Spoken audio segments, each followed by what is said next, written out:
oh, the new generation's soft. Nobody wants to work.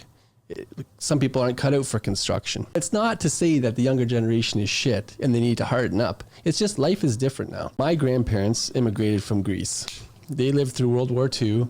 My grandma remembers the Germans coming through their village and taking her brother and stuff like that. Like really fucked up stuff that nobody should experience. My parents knew that, right? Because they were brought up, they knew the stories. And they went through the trials and tribulations of fitting in. Times were different back in those days. And they struggled through. Now my kids, all that stuff is just fables to them.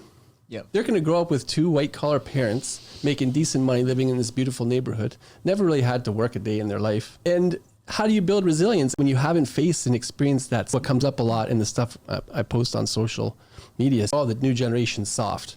Nobody wants to work. It comes up all the time. And you know what? I can't blame people for saying that. It's just life is different now. So maybe we got to approach it a little bit differently.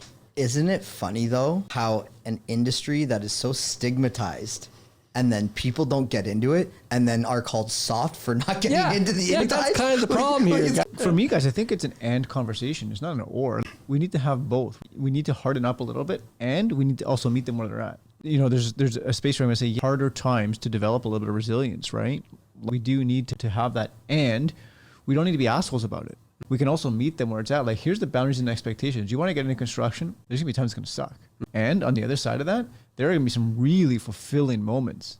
So that means, are you going to have to show up and do the work, right? Never wish for something that you're not willing to work for.